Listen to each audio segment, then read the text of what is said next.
India is on track to become the world's most populous nation in 2023, overtaking China. That's according to the latest United Nations report. The global population is expected to hit 8 billion by mid-November. It also found that the world's population is growing older because of increasing life expectancy and falling fertility rates. This has resulted in the slowest rate of population growth since 1950.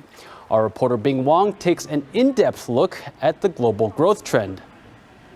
The world population is rapidly approaching 8 billion people. Wow, right? In just 11 years, the number of people went up by 1 billion. The global population is growing faster than ever. We only reached the first billion in 1800. Then it took 127 years to reach the second billion.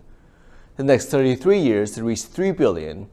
And we've grown by 1 billion every decade since. Experts say the rapid growth is due to better medicine and access to food. It's helped extend lifespans, lower maternal and child mortality rates. But with the growing population, the number of refugees is also rising. The UN reports that 100 million people are displaced from their homes. That's because of regional conflicts, persecution, and violations of human rights.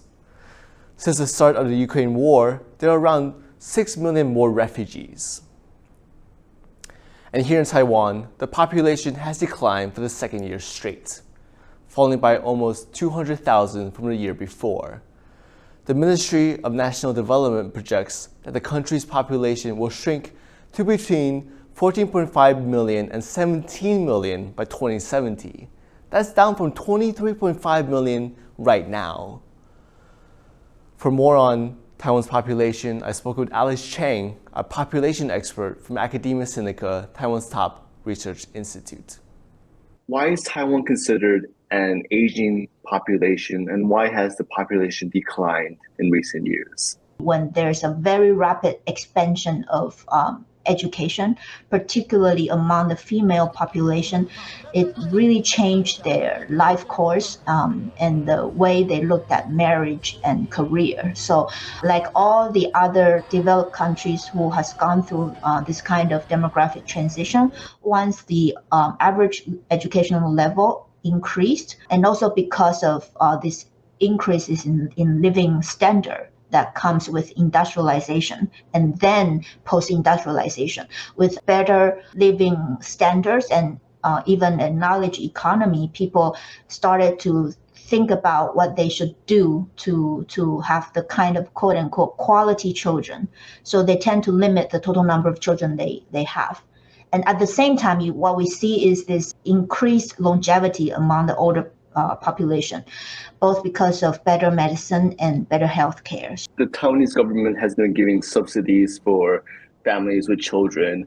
What else can Taiwan do to stabilize its population? What we're seeing now is that the policies, they don't seem quite effective in terms of helping more young couples enter marriage or to help them have more children.